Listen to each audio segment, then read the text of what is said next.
Honestly, banger of a track for the time-killing time reward screen. Hey, welcome back to more Limbus Company. I'm SlayerMathis, and last time we got to meet quite a few people. Well, okay, we got to just meet Nelly, but we did begin our big intro into Wuthering Heights, and this time we've got a nice warm reception. I have to remember what my voice for that one character is. I think I could probably get it. Not too bad.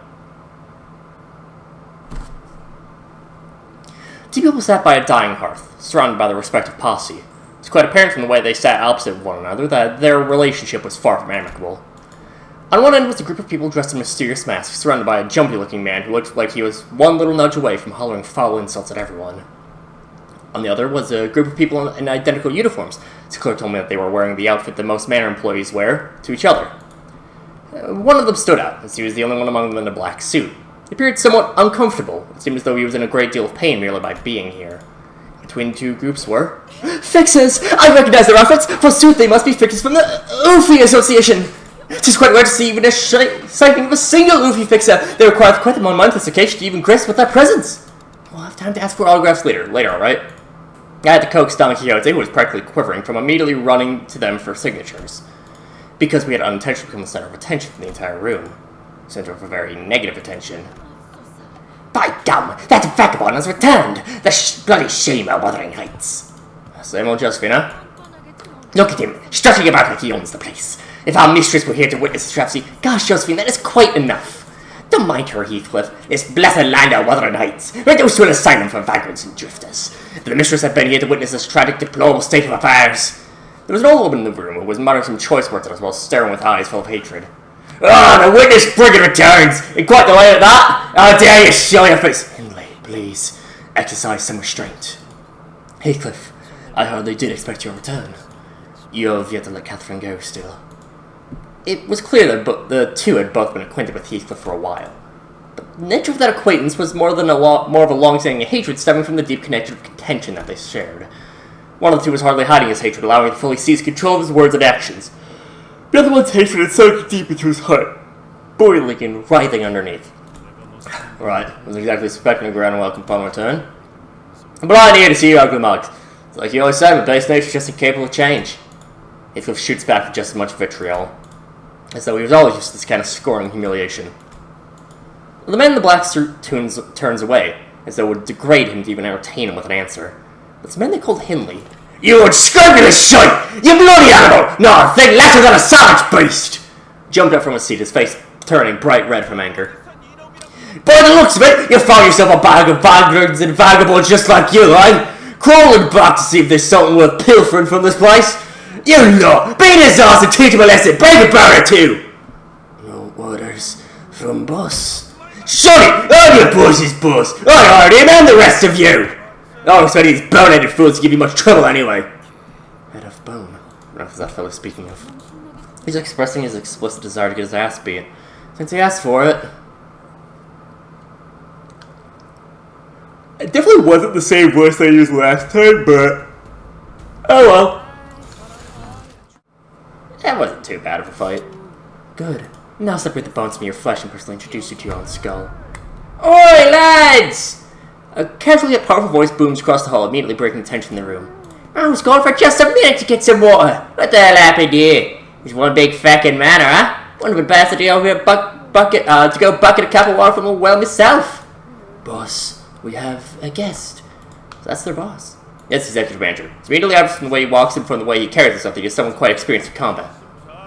Right on time! Your lackeys are lacking! How could they let this group of no-name hooligans knock them on their asses? Go on, show them in the pain! Well, looks like I've got to give my men some proper demonstration. The boss calmly strode toward Heathcliff, then gave him a playful smack on the back of his head. Oi, lad! Ain't the first thing to do when crawling back your neighbour is to give a quick hello to your dear old boss? Let's leave your manners. Huh? You know, what the stupid fun looks on your face is bow for? Come on, hurry up, show some bloody respect. Well, no, can't be. The man waded past both the aftermath of the brawl and the heavy tension that filled the manor like he was out on a stroll.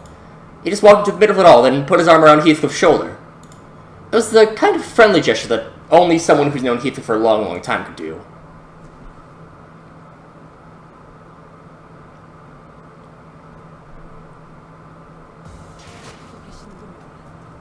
And now we do also meet the reference for Otis, that being Josephine. The reference for Gregor being Linton. What else is there? And the reference for Dead Rabbit's boss, Marceau, being, well, the Dead Rabbit's boss. And, of course, our other 2 stars, yada yada yada.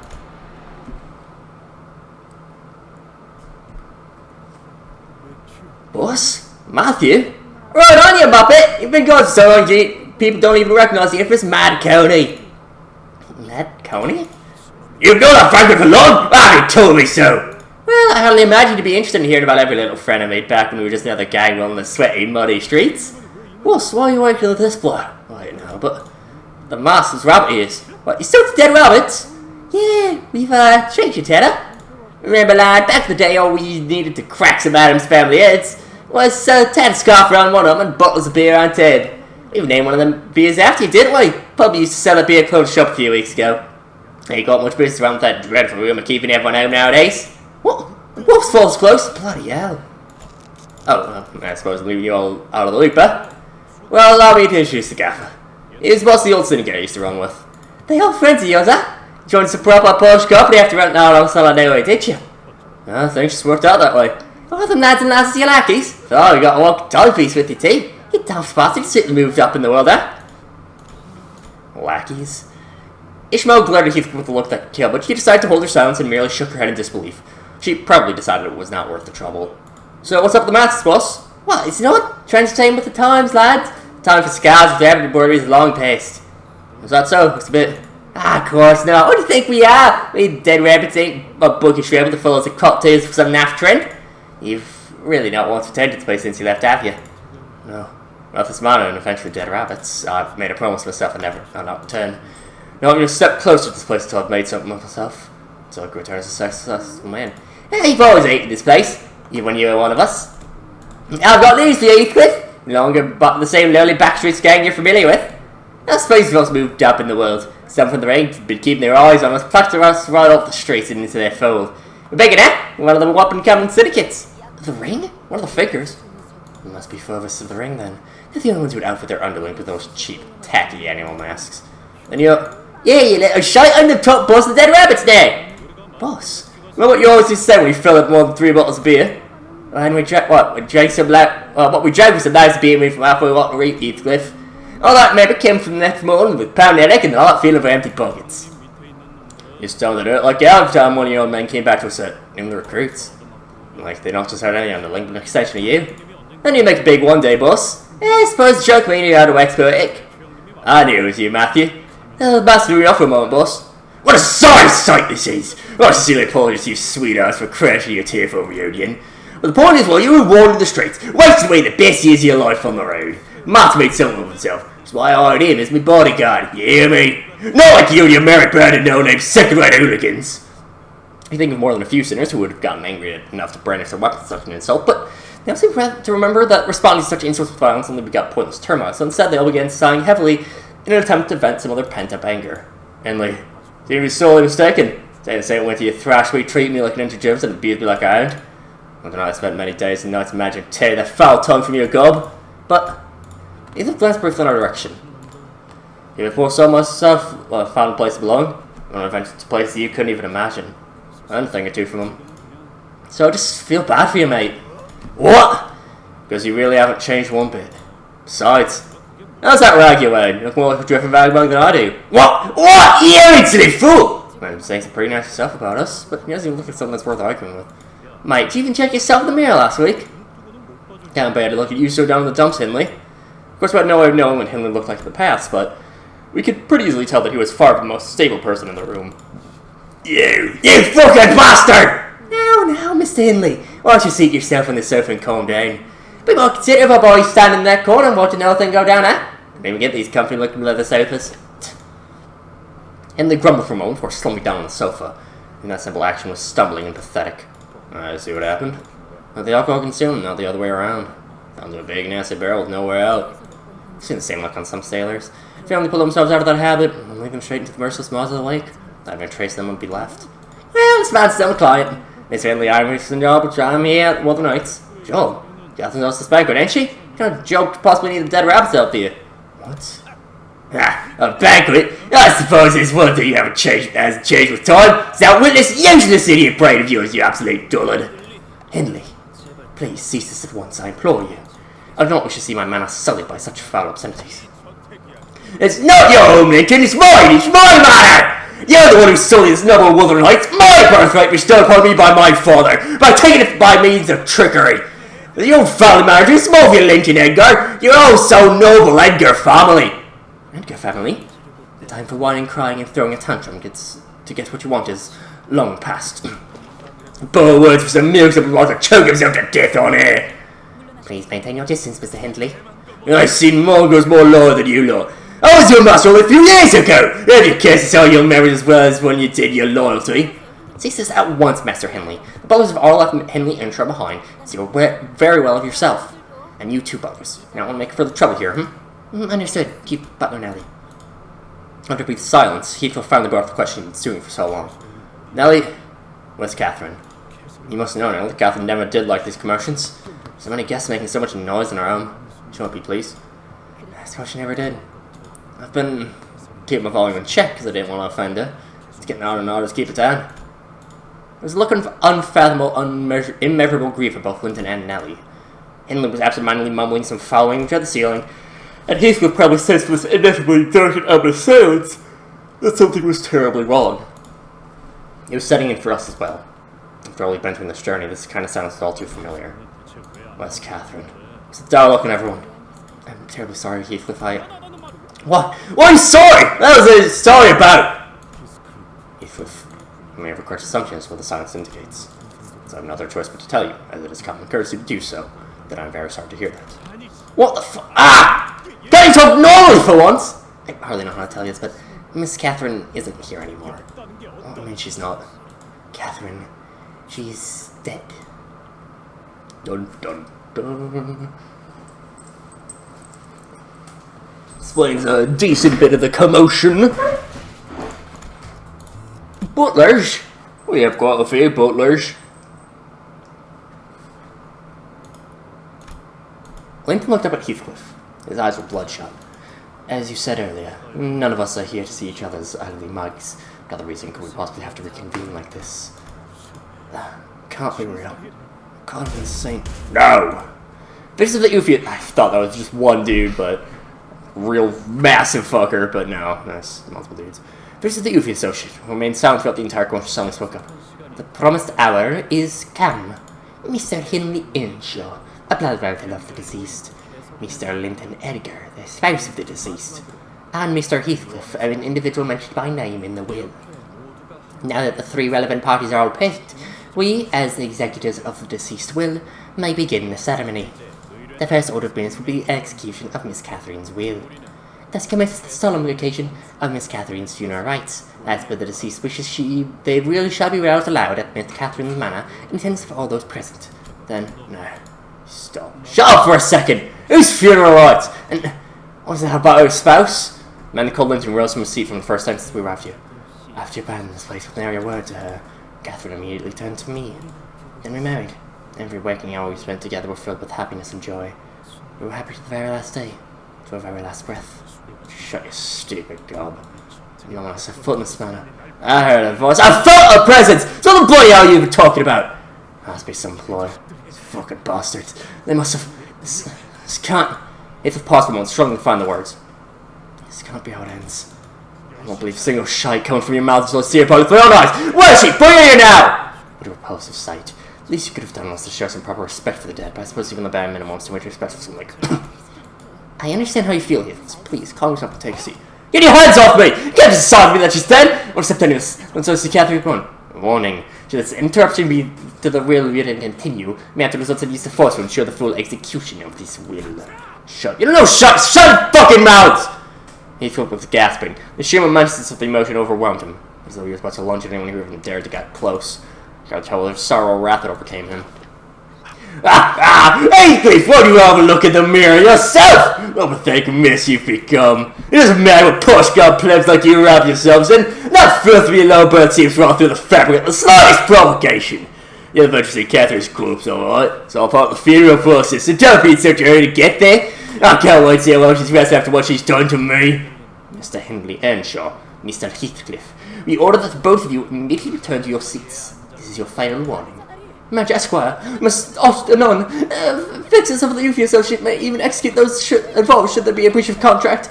I ill wish to see Sir Heathcliff be executed, nor do wish to have bad of the honourable fixes of the Youth Association. I agree with Don Quixote. There's no need for us to get involved in unnecessary conflict, but I don't think he is going to listen to us. I don't even know if there's anyone who can talk down with that agitated. You have refused to comply. We had no choice but to watch as the officials of the Youth Association struck Heath with the weapons. Felt his knee with a painful cry. Why, yes. Do speak. Not you. Speak still. Your intentions notwithstanding. You, stop. All of you. There's something off about this whole thing. Would you like to speak for this individual? That was what she was going to say, but she decided to remain silent in favor of not getting in trouble, right? Right? What are you doing, BG? Oh, shoot, I understand the our fellow sinner gets smashed around like that can be pretty aggravating, but once you get involved, peace will simply no longer be an option. Didn't know you cared so much about Heath for Yoshu. And see. Yoshu flicked her cigarette indifferently as though she was no longer interested. No comment. You bastards. Fine. Let's crack some skulls then, shall we? Heath stumbled to his feet with the club in his hand, glaring at everyone that stood before him. As if he was still refusing to comply despite our initial attempt. Should you refuse to let go of you up within the next minute, we'll have no choice but to escalate to our next steps. Okay, that's what your steps. Give me Catherine or none of us are leaving this manor alive. You lot, me, we're all going 6 feet under. Heathcliff! Shut it, Clockhead! It's in the time to bring up shut with company rules. Stay out of my way! I don't have anything to say. If someone that important to me died, I'd be blind and deaf for all reason too. Heath, I understand how angry and frustrated you must be, but you can't. Shut your trap, all of you! You dare touch with this sort of face caved in too. It's now time, Heathcliff. Oh, did he just knock him out cold with their bare hands? He's gonna punch with just light tap. He's breathing stable. The Miller gave the nerve on the back of his head a precise, focused stroke, which led it to the gloss of consciousness. What a flawless execution of that move. I can certainly say I've seen something like that before. Reminds me of my famous. Sir Heathcliff has been defeated with a single fellow strike. Every self-respecting butler has to be equipped with one such a move. No other choice we have when the child fusses and fusses for 20 hours instead of going to sleep. Forsooth, I can say with the confidence that I can immediately slumber to the dream as upon tucking myself in bed, for truth.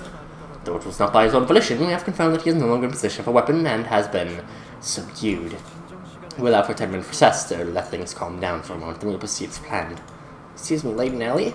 Lady Nellie? No need for such honorifics, please, just call me Nellie.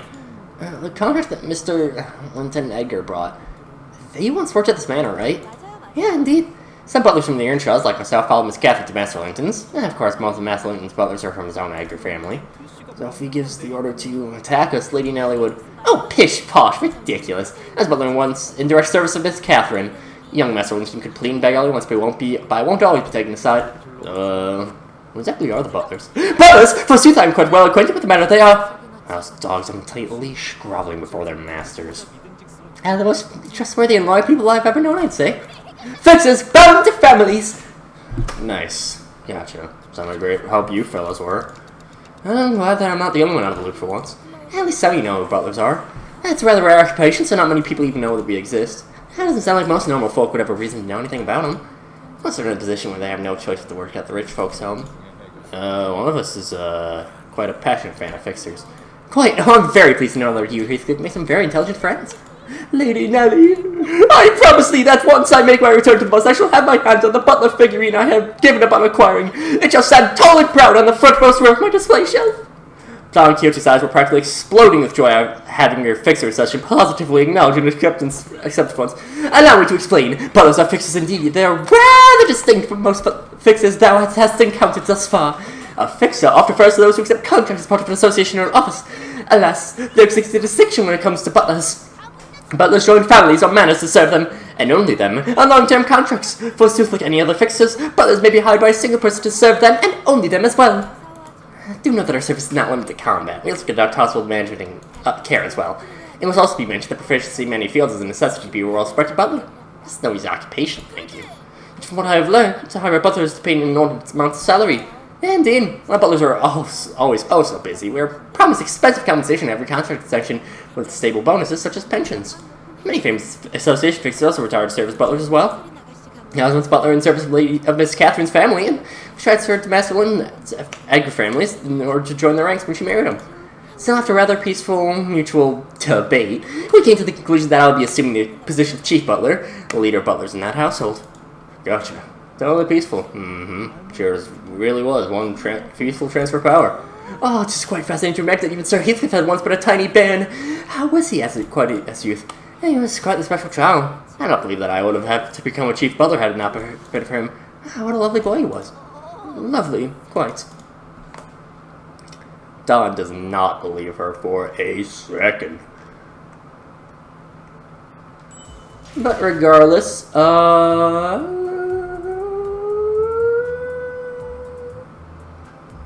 yeah. Again, I am just a little bit short on time, so I will end things off for this time, and next time we continue heading through Wuthering Heights. But until then, see you guys later.